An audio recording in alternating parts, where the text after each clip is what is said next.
Come towards the end of the display, the aircraft are getting into an echelon formation out to our left, preparing for Team Raven's trademark manoeuvre, and they call this the all of those in today's display with the on both sides of the conflict.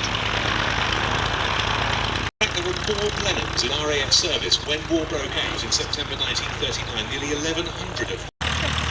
Yes, at that point in time, the Mark I Blenheim equipped 2 home-based squadrons and 11 overseas. Canada and Mexico. There's our American representative, the North American Air Force colours following it.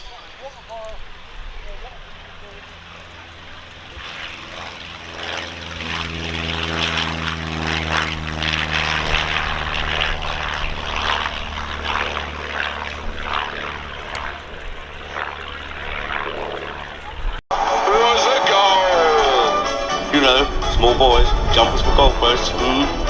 Did you see that ludicrous display last night? Every football team will be playing football several times and in various combinations. That was liquid football! That was too hard! Someone's going to get hurt if you kick it that hard. There's been a red card, but for who, Chris Kamara? I don't know, Jeff, has there? I must have missed that. Diamond formation, does anyone really know what that is? The proof is in the pudding, and the pudding in this case is in football. Boom! Eat my goal! Oh, yes, marvellous, isn't it? He's kicked the ball.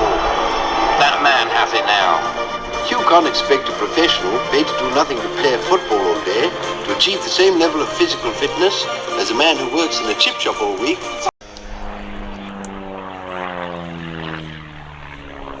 And we're not making that up, by the way. That is what the pilot told us he was going to be doing. Is going to happen. This aircraft, designed, for what it's worth after all that, as a successor to the de Havilland Tiger Moth for both the RAF and the Royal Canadian Air Force, built initially by de Havilland's Canadian arm, coming along, for which the Chipmunk proved an ideal lead-in. And it was built in most significant numbers by de Havilland's plants in Britain.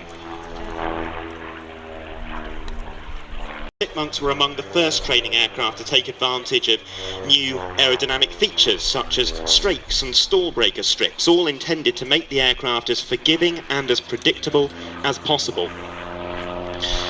And when you compare it to the Tiger Moth that you saw earlier doing pleasure flights with the Cambridge Flying Group, it's a really big advance because it had such advanced features as flaps and brakes and a radio and an enclosed cockpit. It took a while to get going, actually, the Chipmunk, because countries were pretty much bankrupt a lot of the time after World War II. They didn't have a lot of cash to spend on an aircraft such as a new trainer, and there were still so many surplus wartime era trainers around. But things soon picked up. About 1,280 of these brilliant little aircraft were built.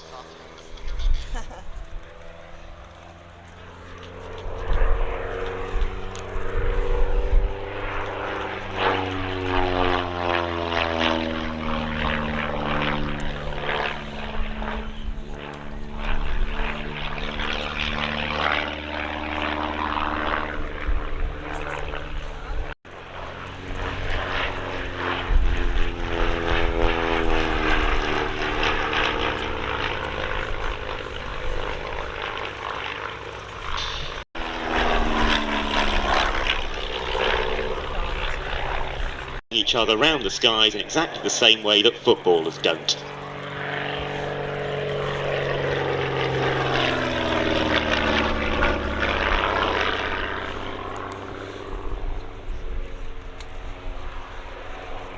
What is a Navian? He cried. Well, it's a really interesting aeroplane. It was one of the earliest new, purpose-designed, as opposed to a very fine pedigree of its manufacturer, North American Aviation.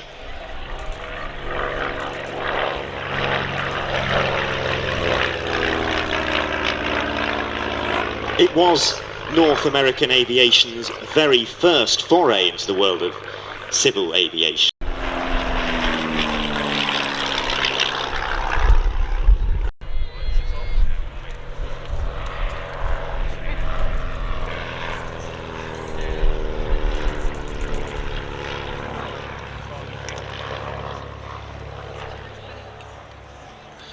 was expensive to build, and it arrived on the market at a time when that market was already being flooded by surplus wartime aeroplanes being sold off for pennies. So anyone who wanted a military-esque aeroplane could buy one of those. Now cavorting up in the blue is our representative of the Mexican team. It's a Mudrey Cap 10 that served with the Mexican Air Force and is in those colours. In fact, it's in the colours of a former Mexican Air Force aerobatic team.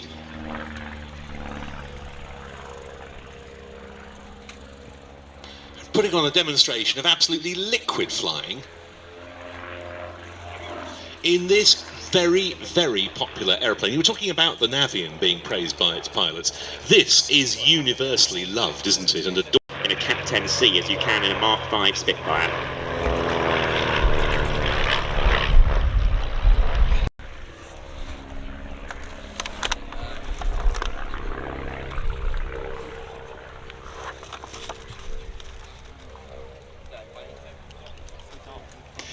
Really interesting.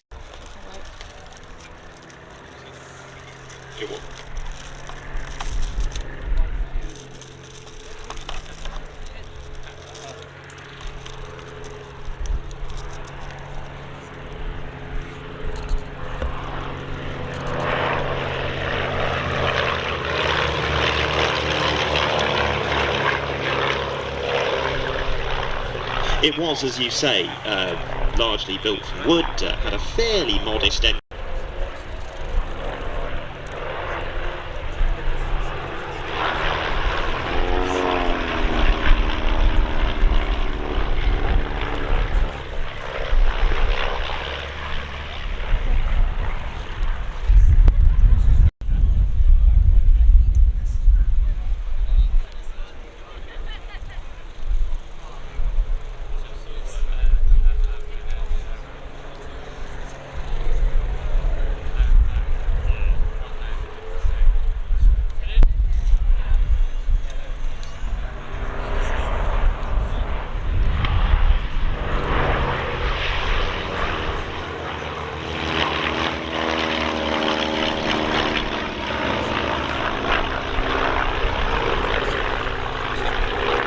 We were talking earlier about the Navion before we got distracted by that very colourful Cap 10, and I started to building a single example.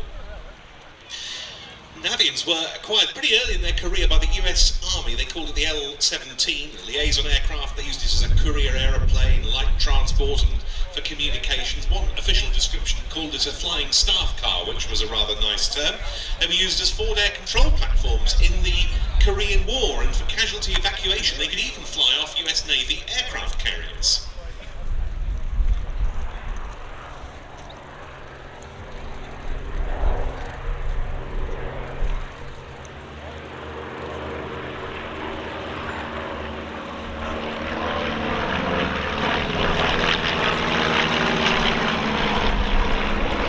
Just like footballers, they've changed formation and gone there into echelon for the break.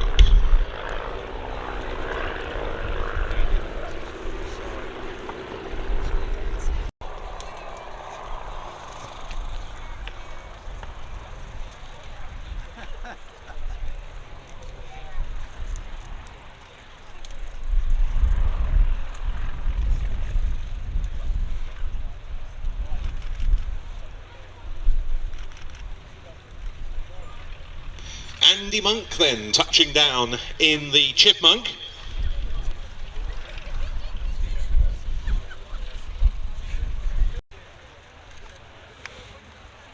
And then that very experienced display pilot and flying instructor Nigel Wilson in the Navion, coming to a stop in a very, very short space. I don't normally see an aircraft vacating the runway there. Very nice indeed.